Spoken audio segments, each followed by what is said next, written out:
রাসূলুল্লাহ সাল্লাল্লাহু আলাইহি ওয়াসাল্লাম জন্মের সময় ফেরেশতাদের সাথে শয়তানের তুমুল ঝগড়া। যেদিন ভোরবেলায় মহানবী সাল্লাল্লাহু আলাইহি ওয়াসাল্লাম জন্ম নেন, সেই দিন বিশ্বের সবগুলো মূর্তি মাটির দিকে নত হয়ে পড়ে।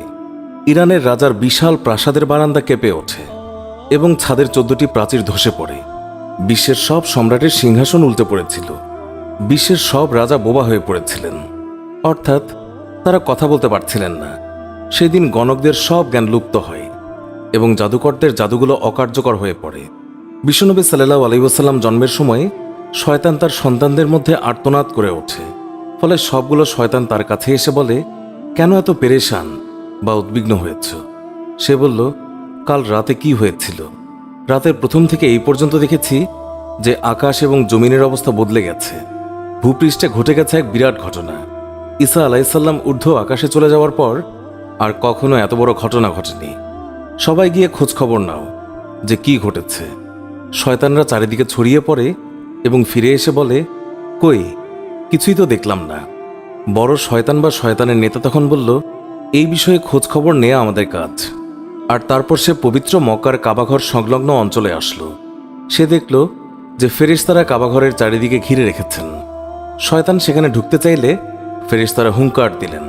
ফলে সে ফিরে আসে এবং চড়ুই পাখির মতো ছোট হয়ে হেরা পর্বতের দিক থেকে সেখানে প্রবেশ করে।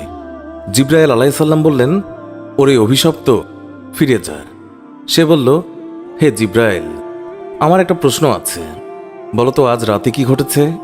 জিবরাইল আলাইহিসসালাম বললেন, সর্বশ্রেষ্ঠ নবী মুহাম্মদুর রাসূলুল্লাহ সাল্লাল্লাহু আলাইহি ওয়াসাল্লাম আজ রাতে জন্ম নিয়েছেন। শয়তান প্রশ্ন করল, তার মধ্যে কি আমার কোনো কর্তৃত্বের অংশ আছে? সে তথা ইবলিস বা শয়তান আবার প্রশ্ন করল, তার উম্মতের মধ্যে কি আমার কোনো অংশ আছে? জিবরাইল আলাইহিসসালাম বললেন, হ্যাঁ। ইবলিস বলল, আমি সন্তুষ্ট হলাম। হযরত হালিমা বর্ণনা করেন, শিশু মুহাম্মদ রাসূলুল্লাহ সাল্লাল্লাহু আলাইহি ওয়াসাল্লামকে আমার গৃহে আনার সাথে সাথেই রহমত বরকত প্রকাশ হতে লাগল। এত পরিমাণ দুধ নির্গত হলো যে রাসূলুল্লাহ সাল্লাল্লাহু আলাইহি ওয়াসাল্লাম এবং তার দুধ ভাই একান্ত তৃপ্তির সাথেই দুধ পান করে ঘুমিয়ে পড়তেন। আর উটনির দিকে চেয়ে দেখতে পাই সেগুলোর স্তন দুধে পরিপূর্ণ হয়ে গেছে। বিবি হালিমা বলেন, আমার স্বামী উটনির দুধ দহন করলেন এবং আমরা তৃপ্তির সাথে তা পান করে সারা রাত আরামে কাটালাম।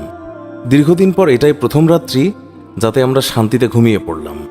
আমার স্বামী বললেন, হালিমা, তুমি খুবই ভাগ্যবান এক শিশু নিয়ে এসেছ। আমি বললাম, আমারও এটাই ধারণা, এই শিশু অত্যন্ত সৌভাগ্যবান। বিবি হালিমা আরও বললেন, মক্কা থেকে ফেরার পথে শিশু মুহাম্মদকে কোলে নিয়ে যে দুর্বল বাহনটিতে চলতে লাগলাম, মুহাম্মদ রাসূলুল্লাহ সাল্লাল্লাহু আলাইহি ওয়াসাল্লামের বরকতে বাহনটি এত দ্রুত চলল যে সবার বাহনকেই হার মানালো। আমার সাথী মহিলারা আশ্চর্য হয়ে বলতে লাগলো, এটা কি সেই দুর্বল সওয়ারি যার উপর আরোহণ করে তোমরা প্রথম এসেছিলে? তারপর বাড়ি এসে দেখলাম সমস্ত বকরিগুলো দুধে পূর্ণ হয়ে গেছে, অথচ কিছুক্ষণ পূর্বে সেগুলো দুধ শূন্য ছিল। আমার গোত্রের লোকেরা তাদের রাখালদেরকে নির্দেশ দেয় যে তোমরাও তোমাদের পশু ওই জায়গায় চড়াও যেখানে হালিমার বকরি চড়ে। কিন্তু তা তো চারণ ক্ষেত্রের বিশেষত্ব ছিল না, বরং গায়েবী মদদ এবং বরকতের মধ্যে তা নিহিত ছিল। তা ওই সমস্ত লোক কোথায় পাবে? এইভাবে আমরা প্রায়ই তার বরকতের ঘটনাবলী প্রত্যক্ষ করতাম। হযরত হালিমা বর্ণনা করেছেন, তিনি কখনো শিশু মুহাম্মদকে উলঙ্গ অবস্থায় রাখতেন না। সেই রূপ করলেই তিনি চিৎকার করে কাঁদতেন। যতক্ষণ পর্যন্ত তার শরীরের উপর চাদর টেনে না দেয়া হতো ততক্ষণ তিনি ক্রন্দন থামাতেন না।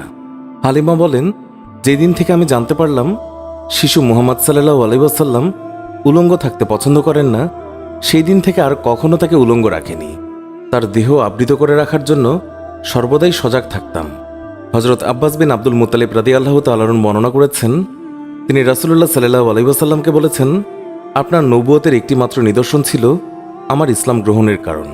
তা হলো, তিনি দেখলেন রাসূলুল্লাহ সাল্লাল্লাহু আলাইহি ওয়াসাল্লাম শৈশব অবস্থায় আঙ্গুলি সংকেতে চাঁদকে ইশারা করেছেন।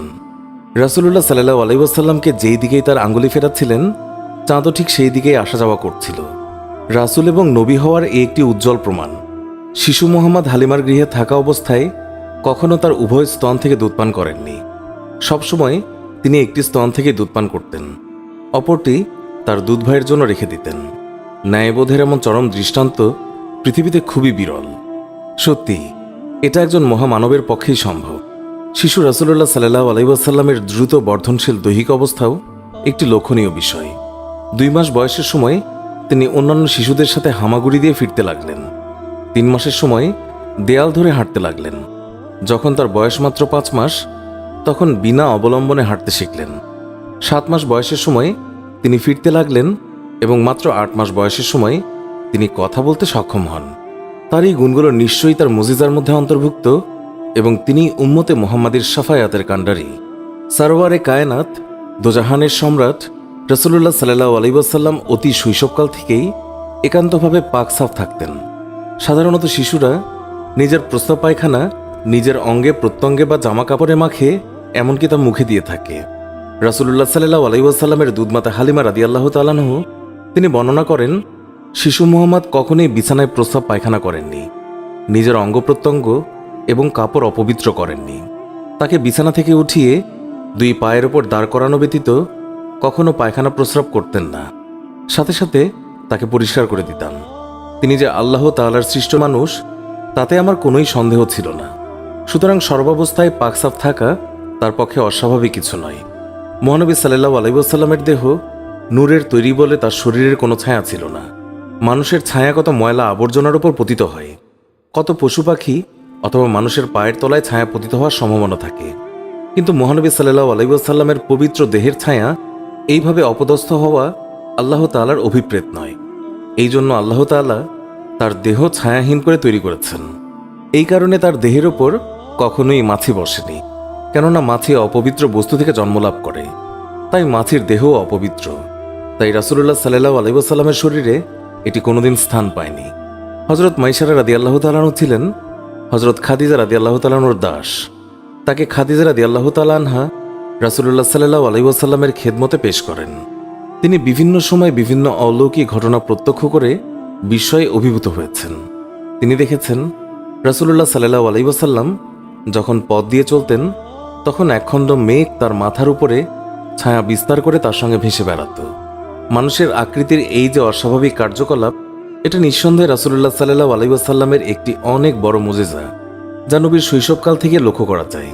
পূর্বে বর্ণিত প্রত্যেকটি বিষয়ই রাসূলুল্লাহ সাল্লাল্লাহু আলাইহি ওয়াসাল্লামের শৈশবকালীন মুজিজা, তবে এগুলো স্থায়ী নয়। বিশ্বনবীর জীবনের শ্রেষ্ঠ মুজিজা হচ্ছে পবিত্র আল কোরআন, যা কিয়ামত পর্যন্ত স্থায়ী থাকবে। তাছাড়া আমরা তার জীবনে আলোচনা করলে দেখতে পাই, মহানবী সাল্লাল্লাহু আলাইহি ওয়াসাল্লামের পুরো সংগ্রামী জীবনটাই এক অলৌকিকতায় পরিপূর্ণ, যা তার নবুয়তের জন্য যথেষ্ট প্রমাণ বহন করে। সুপ্রিয় দর্শক, এই ছিল আমাদের আজকের ভিডিও। ভিডিওটি ভালো লেগে থাকলে অবশ্যই একটি লাইক দিন, আর আজই প্রথম চ্যানেলটি ভিজিট করে থাকলে আমাদের অন্য ভিডিওগুলোও দেখুন। ভালো লাগলে আমাদের চ্যানেলটি সাবস্ক্রাইব করে পাশে থাকা বেল আইকনটি প্রেস করুন। দেখা হবে নতুন ভিডিওতে। ধন্যবাদ সবাইকে।